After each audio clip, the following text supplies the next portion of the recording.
al Día con Hernán Higuera. Las 6:45 a esta hora vamos a darle la bienvenida al doctor Luis Córdoba, investigador del Observatorio Ecuatoriano de Conflictos.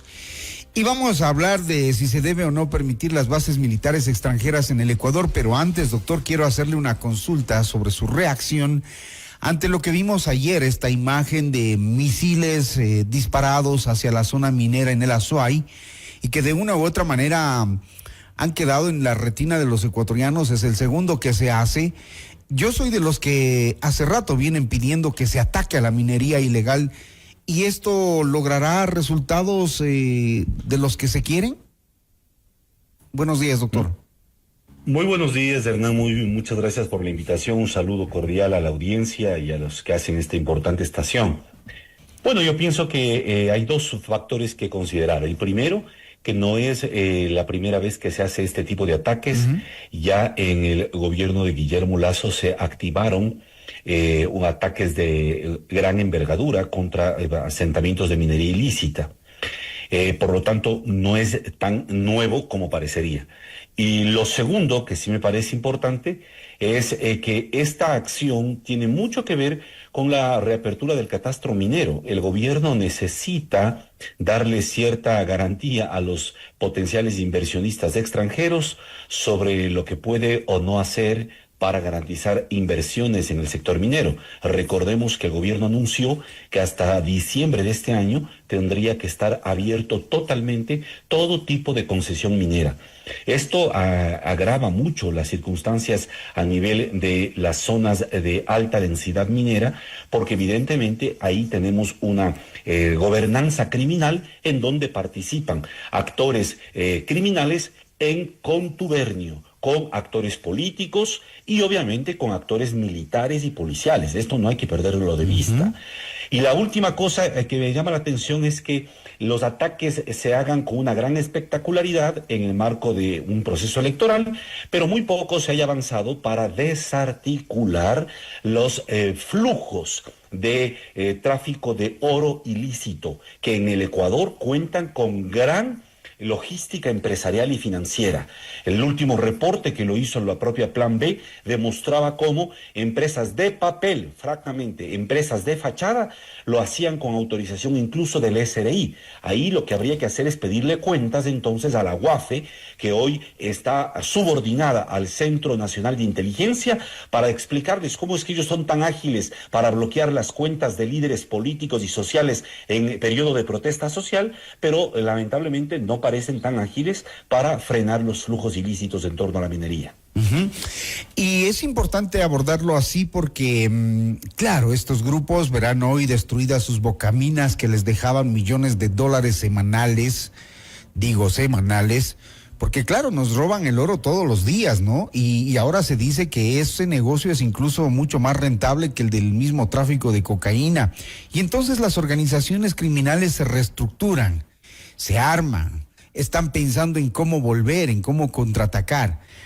De ahí la coyuntura da para abordar el hecho de que el Ecuador esté pensando, o el gobierno esté planteando, que se permitan las bases militares extranjeras en el Ecuador. ¿Cómo abordar esta pregunta en pocos días que vamos a las urnas, tomando en cuenta todo esto que nos está pasando como ecuatorianos, doctor?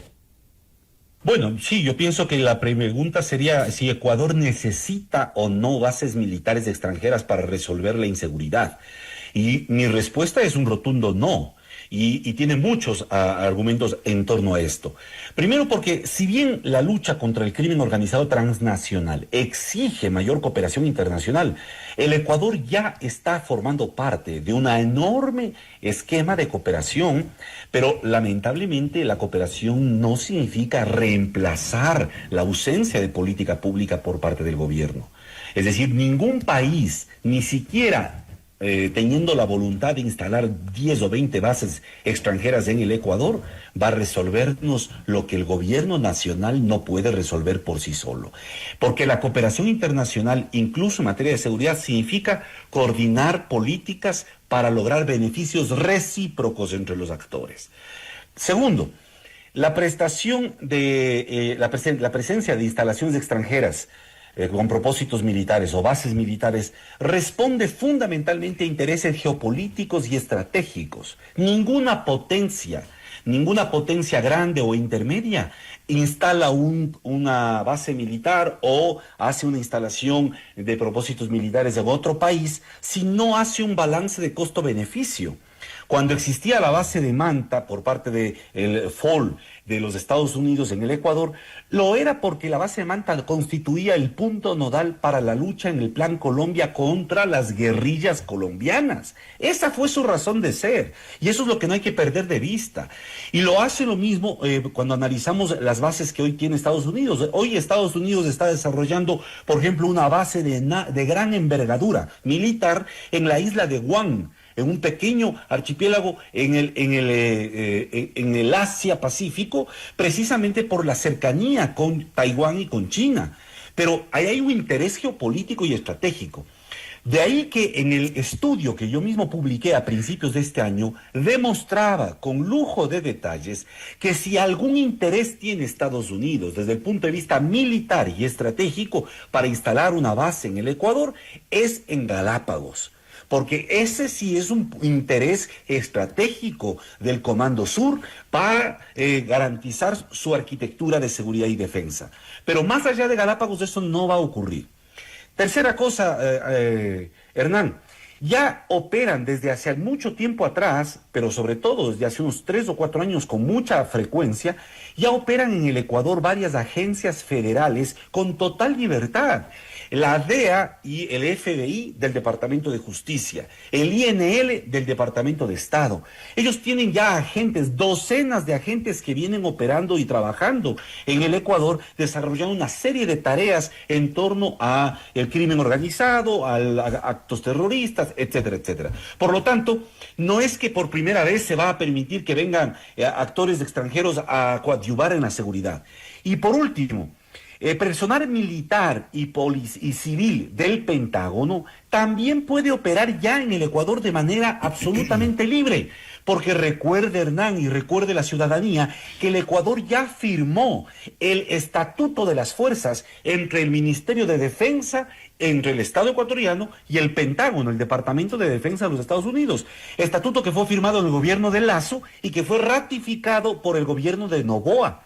Además tenemos el acuerdo de navegantes, que es un acuerdo para interdicción marítima, en donde pueden operar todas las agencias y el gobierno federal en su conjunto puede operar en el mar jurisdiccional ecuatoriano. Entonces, con todo esto que digo es una mentira, es una falacia enorme por parte del presidente Noboa cuando pretende que por primera vez van a venir actores extranjeros a coadyuvar en la seguridad. Eso es falso. Eso ya está autorizado, eso ya está permitido. Y segundo, ningún país va a venir a poner una instalación extranjera en el Ecuador si es que no hay mayor beneficio para ese país que los costos que involucra una instalación de ese tipo. Ahora, habría que analizar también cuáles son las funciones y las acciones que van a cumplir si es que el país dijera sí en la consulta popular. ¿Qué tipo de restricciones van a tener las bases militares? ¿De qué país van a venir? Y esto le hago alusión porque cuando estuvo la base de Manta sí existieron problemas de carácter social en Manta, y en Manta lo saben. Sobre eso tampoco ya no recordamos lo que pasó, ¿no? Entonces, por eso le pregunto, si el país decidiera en la próxima consulta popular decir sí a las bases extranjeras, ¿qué también debe tomar en cuenta? Muy buena pregunta, Hernán. Primero porque nos recuerda que el acuerdo mediante el cual se creó el marco de operación para lo que se conoce como base de Manta, en primer lugar fue un acuerdo inconstitucional. Esto hay que recordarlo. Son gobiernos que violentan la Constitución los que acostumbran someterse a este tipo de vasallaje internacional. El gobierno de Yamil Maguad fue el que suscribió el acuerdo para la base de Manta, y fue un acuerdo que fue demandada su inconstitucionalidad, por favor, y se demostró, y hay documentación de que ese acuerdo fue inconstitucional, es decir, ni siquiera respetaba el marco constitucional de aquel entonces. En segundo lugar, Cuando hablamos de una instalación extranjera con propósitos militares o incluso con propósitos de lucha contra las drogas, porque recordemos que la base de Manta no era una instalación oficialmente militar, era una instalación que en su propio acuerdo decía instalación extranjera con propósitos pacíficos y humanitarios. Fíjese cómo la letra pequeña en los acuerdos puede perfectamente manipular la percepción. Entonces, ¿qué limitaciones podría tener una futura instalación extranjera en el Ecuador? El Ecuador no lo puede condicionar, eso entendámoslo bien. Peor aún en las circunstancias actuales. De lo que se conoce hasta el día de hoy, hay solo 2 actores que podrían tener algún interés en desarrollar algún tipo de instalación o cooperación más importante en el Ecuador. El uno, que es el más conocido, Estados Unidos, y el otro, el gobierno de Israel. En el caso de Estados Unidos, lo que hemos escuchado, y el día de hoy inclusive llega al Ecuador la secretaria de Homeland Security, hemos escuchado es la decisión del Homeland Security Department, que es el equivalente al Ministerio del Interior de Estados Unidos, su interés de poner oficinas de control antinarcóticos y de migración, pues. Entonces, Hernán, no hay que olvidarnos.